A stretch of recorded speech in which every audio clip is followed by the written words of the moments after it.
సంస్థల ఎన్నికల విషయంలో కోర్టు ఇచ్చిన తీర్పు, దానికి అనుగుణంగా ఎన్నికలు జరిపే ప్రయత్నం కాంగ్రెస్ ప్రభుత్వం చేస్తుంది. మీ అందరూ తెలుసు, బీసీ రిజర్వేషన్ విషయంలో కాంగ్రెస్ పార్టీ కట్టుబడి ఉంది. రాహుల్ గాంధీ గారి యొక్క ఆశయాన్ని పూరించే విధంగా ఈ రాష్ట్రంలో రేవంత్ రెడ్డి గారు కుల సర్వే చేయడంతో పాటు 42% రిజర్వేషన్ ఇచ్చున్నాం. 4 మాసాల క్రితం ఎన్నికలు జరగాల్సినప్పటికీ కూడా ఈ రిజర్వేషన్ ఇంప్లిమెంట్ చేసుకోవాలనే ఉద్దేశంతోనే ఎన్నికలకు ముందుకు జరపడం జరిగింది. చట్టం చేశాం, అసెంబ్లీలో 2 బిల్లు పాస్ చేశాం. శాస్త్రీయబద్ధంగా జరిగిన సర్వే ప్రకారం ఇవ్వచ్చు అనేది అఫీషియల్ డాక్యుమెంట్ ఎస్టాబ్లిష్ చేసి కేంద్రానికి పంపించాం. 8 మంది ఎంపీలు ఉన్నారు బీజేపీలో, అందులో 2 మంత్రులు ఉన్నారు. నోరు మెదపడం లేదు. ఈడబ్ల్యూఎస్ రిజర్వేషన్ ఎప్పుడైతే ఇచ్చినారో అప్పుడే 50% క్యాప్ డివేట్ అయింది. దానికి అనుగుణంగానే ఈ రిజర్వేషన్ ఇవ్వాలని కేంద్రాన్ని కోరుతా ఉన్నాం. వాళ్ళు ఇస్తే సంతోషం, లేదంటే ఇంకా లీగల్ ఆస్పెక్ట్స్ స్టడీ చేసి మా తపనంతా కూడా రిజర్వేషన్ ఇచ్చి ఎన్నికలకు పోవాలని.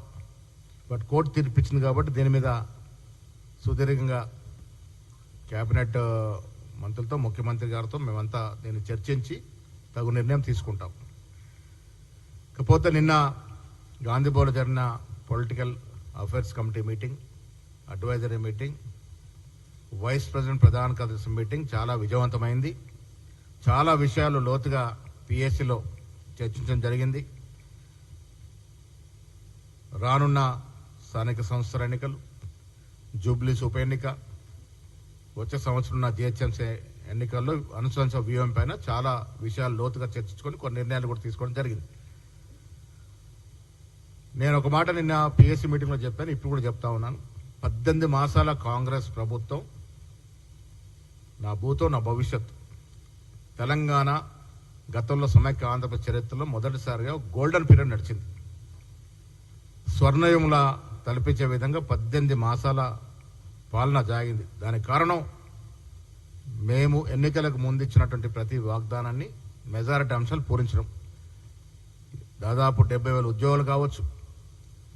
నిన్న సాయంత్రం వరకు 9 రోజుల్లో 9,000 కోట్లు రైతు భరోసా కింద జమ చేయడం అంటే ఇదొక చరిత్రాత్మక నిర్ణయం.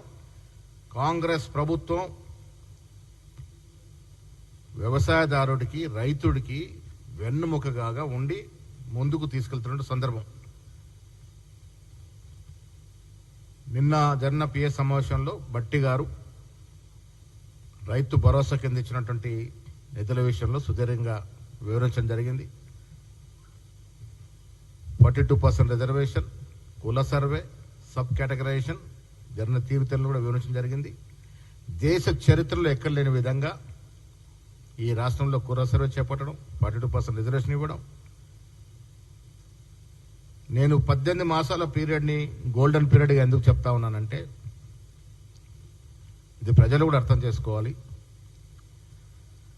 ఉద్యోగాల కోసమే తెలంగాణ తెచ్చుకుంటే బీఆర్ఎస్ పార్టీ ఎవరికి కూడా ఉద్యోగాలు ఇవ్వకుండా కేవలం కుటుంబంలో రాజకీయ ఉద్యోగాలు తీసుకొని ప్రజల్ని మోసం చేసింది. కానీ మేము అధికారం రాగానే ఇప్పటి వరకు దాదాపు 70,000 ఉద్యోగాలు ఇచ్చినామంటే, ఇంకా కూడా ఇస్తామంటే ఇది స్వర్ణయుగం కాకుండా ఇంకేమవుతుంది. ఆనాడు మహిళలకి ఇచ్చిన ఉచిత బస్సు మొదలుకొని నిన్నటి సన్న బియ్యాల వరకు, ఇప్పుడు మేము గతంలో భూమి పూజలు చేస్తున్న ఇందిరమ్మ ఇళ్ల వరకు, ఇప్పుడు గతంలో నిన్న 9,000 కోట్లు, దాదాపు 9,000 కోట్లు రైతు భరోసాలో జమ చేయడం వరకు, పోయినసారి 500 రూపాయలు బోనస్ వరిపిన ఇవ్వడం, ఇవాళ ఇంటిగ్రేటెడ్ స్కూల్స్ పెట్టడం, 1,78,000 కోట్ల విదేశీ పెట్టుబడులు రావడం, స్కిల్ యూనివర్సిటీ పెట్టడం, ఇవన్నీ చూస్తూ ఉంటే ఇంత అభివృద్ధి, ఇంత సంక్షేమం గతంలో ఎప్పుడు జరగలే. కాబట్టి ఈ 18 మాసాల పీరియడ్ని నేను ఒక స్వర్ణయుగంగా, గోల్డెన్ పీరియడ్గా చెప్పదలుచుకున్నాను. ఇలా బీఆర్ఎస్ పార్టీ వాళ్ళు ఏదో మాట్లాడుతూ ఉన్నారు. పార్టీ పని అయిపోయింది, 3 మొక్కలాటలుగా చీలిపోయింది. రాజకీయ ఆధిపత్యం కోసం ఆస్తులు 10 ఏళ్ళు యథేచ్ఛగా ప్రజల నుంచి దోసుకున్నటువంటి ఆస్తుల వాటాల కొరకు అంతర్గతంగా గొడవలు జరుగుతూ ఉన్నాయి.